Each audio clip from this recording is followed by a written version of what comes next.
Hai semua, kali ini saya akan kongsikan bagaimana kita nak buat soalan menggunakan AI di Quizizz.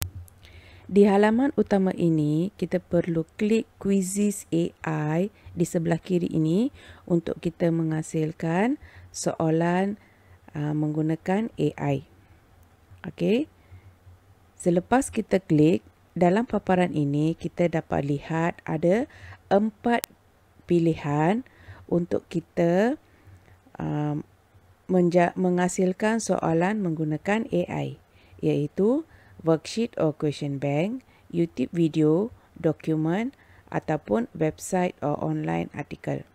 Okey, sekiranya kita tak nak guna 4 pilihan ini, kita juga boleh menghasilkan soalan menggunakan AI dengan memberi topik, prompt atau arahan yang sesuai. Jadi, AI akan generate soalan menggunakan topik atau arahan yang kita beri.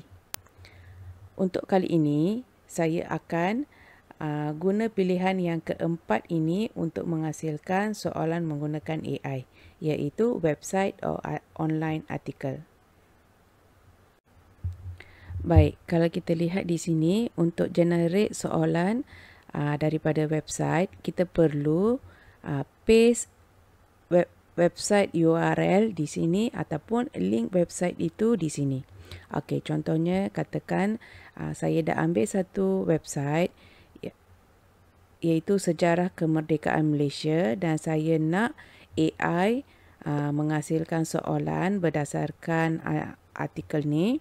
Jadi saya perlu copy link di atas ini, copy website, kemudian saya paste di sini.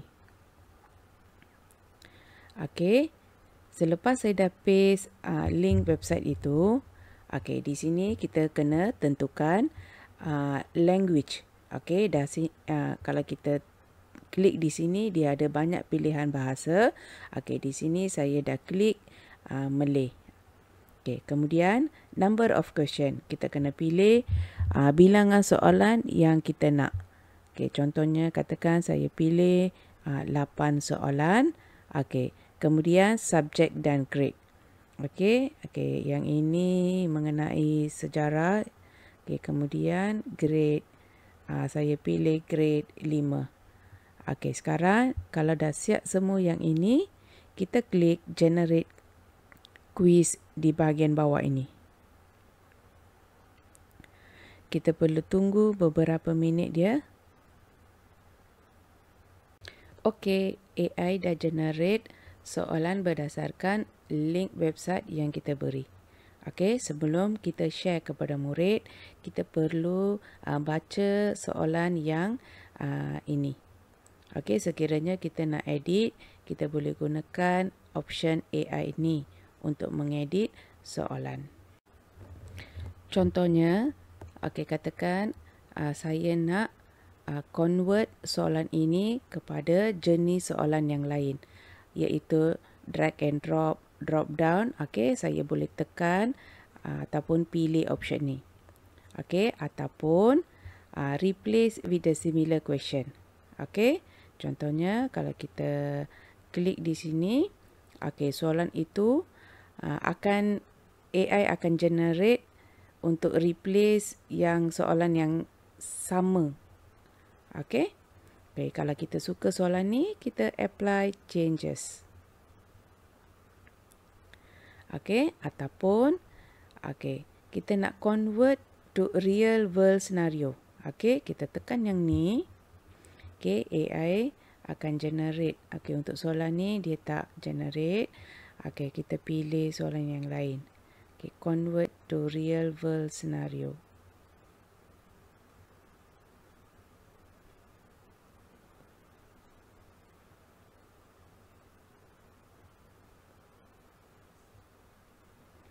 Okey, AI dah convert to real world scenario. Soalan ni dia dah tukar ya.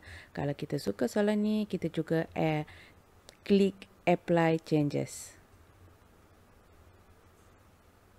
Okey, jadi dengan bantuan AI ini, dalam masa beberapa minit saja kita boleh menghasilkan soalan. Okey, Yang ini add similar question. Tadi kita dah lihat. Okey. Option yang ini juga kita boleh apply ya. Add answer explanation.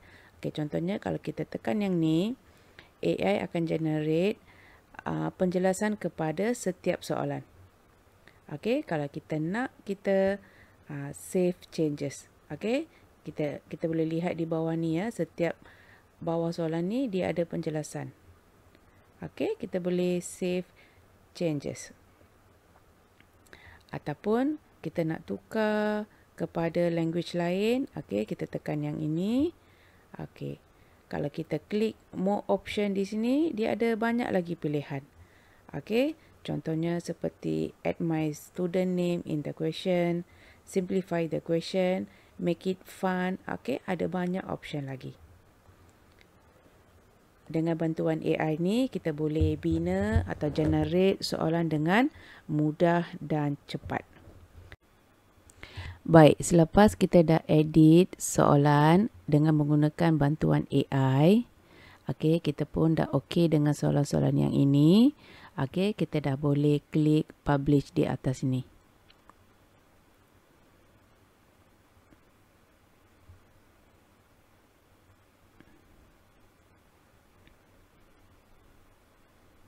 Okey, sekarang kita dah boleh assign latihan ini kepada pelajar.